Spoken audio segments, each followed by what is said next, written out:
औज़ु बिल्लाहि मिनश शैतानिर रजीम बिस्मिल्लाहिर रहमानिर रहीम। अस्सलामु अलैकुम। आज हम राबिया बसरी के बारे में बात करेंगे कि मारूफ सूफ़ी शख्सियत राबिया बसरी की पैदाइश 95 हिजरी से 99 हिजरी के दौरान इराक़ के शहर बसरा में हुई। आपकी इब्तदाई ज़िंदगी की ज़्यादातर तफ़सीलात शेख फरीदुद्दीन अत्तार ने बयान की है। इस्लामी अदब में राबिया बसरी से जुड़ी हुई बेशुमार रूहानी करामात के वाक़यात मिलते हैं। राबिया बसरी अपने वालिदैन की चौथी बेटी थी, इसलिए आपका नाम राबिया यानी चौथी रखा गया। वो एक इंतहाई गरीब लेकिन मोज़ घराने में पैदा हुई। राबिया बसरी के वालिदैन की गुर्बत का अंदाज़ा इस बात से लगाया जा सकता है, जिस शब राबिया बसरी पैदा हुई आपके वालिदैन के पास दिया जलाने के लिए तेल भी नहीं था और ना आपको लपेटने के लिए कोई कपड़ा। आपकी वालदा ने आपके वालिद से दरख्वास्त की कि पड़ोसियों से थोड़ा तेल ही ले आए कि दिया जलाया जा सके। आपके वालिद ने पूरी ज़िंदगी अपने खालिक हकीकी के अलावा किसी के आगे हाथ नहीं फैलाया था। चनाचन वो पड़ोसी के दरवाजे तक तो गए लेकिन खाली हाथ वापस लौट आए। रात को राबिया बसरी के वालिद को ख्वाब में हुजूर नबी करीम सल्लल्लाहु अलैहि वसल्लम की ज़ियारत हुई और उन्होंने राबिया के वालिद को बिशारत दी कि तुम्हारे नौमौलूद बेटी खुदा की बरगुज़ीदा बंदी बनेगी और मुसलमानों को सही राह पर लेकर आएगी। तुम अमीर बसरा के पास जाओ और उसे हमारा पैगाम दो। हर रोज़ रात को 100 मरतबा और जुमरात को 400 मरतबा दुरूद का नजराना भेजते हो, लेकिन पिछली जुमरात को तुमने दुरूद शरीफ नहीं पढ़ा, लिहाजा इसके कफ़ारे के तौर पर 400 दीनार बतौर कफ़ारा ये पैगाम पहुँचाने वाले को दे दो।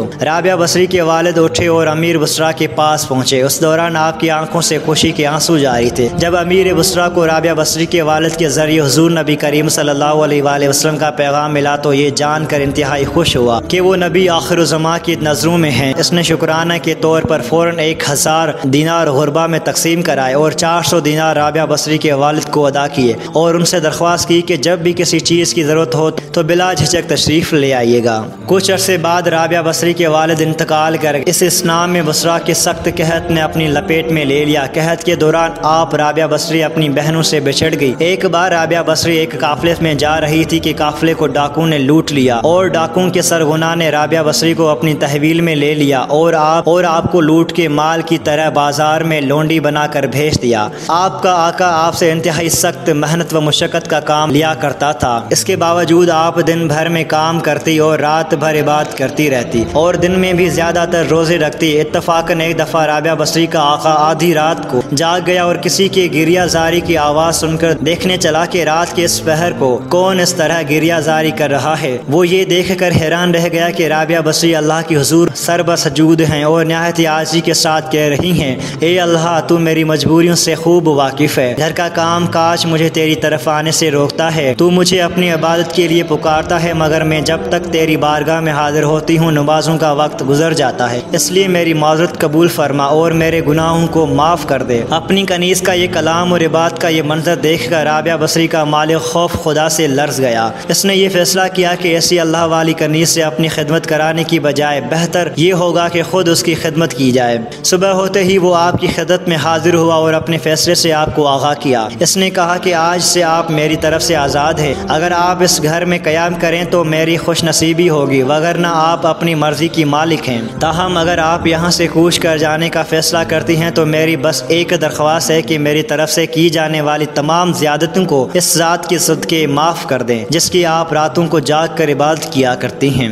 राबिया बसरी ने गोशा नशीनी और तर्क दुनिया के शौक़ की पेश नज़र आज़ादी मिल सहराओं का रुख किया। वो दिन रात माबूद हकीकी की याद में महू हो गई। ख्वाजा हसन बसरी रहमतुल्लाह अलैह राबिया बसरी के मुर्शिद थे। गुरबत नफ़ी ज़ात और इश्क़ इलाही उनके साथी थे।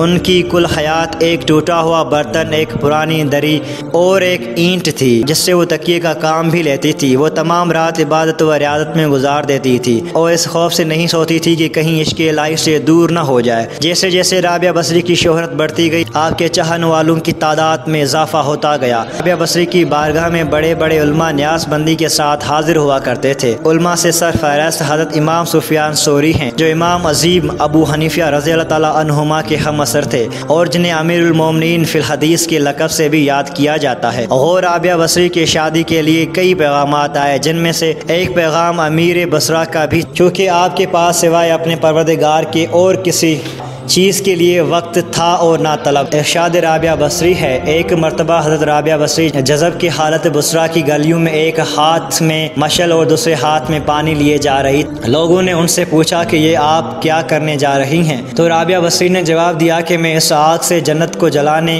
और उस पानी से दोज़ख की आग बुझाने जा रही हूँ, ताकि लोग अपनी माबूद हकीकी की परस्तिश जन्नत के लालच या दोज़ख की खौफ से ना करें, बल्कि लोगों की इबादत का मकसद महज अल्लाह की मोहब्बत बन जाए।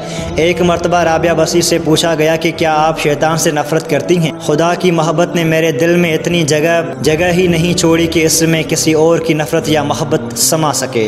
ये था मुख्तसर तारुफ राबिया बसरी के बारे में। उम्मीद करता हूँ कि आपको ये वीडियो अच्छा लगा होगा। आपके समातों का बहुत बहुत शुक्रिया। जज़ाकल्लाह। अस्सलामु अलैकुम वरहमतुल्लाहि वबरकातुहू।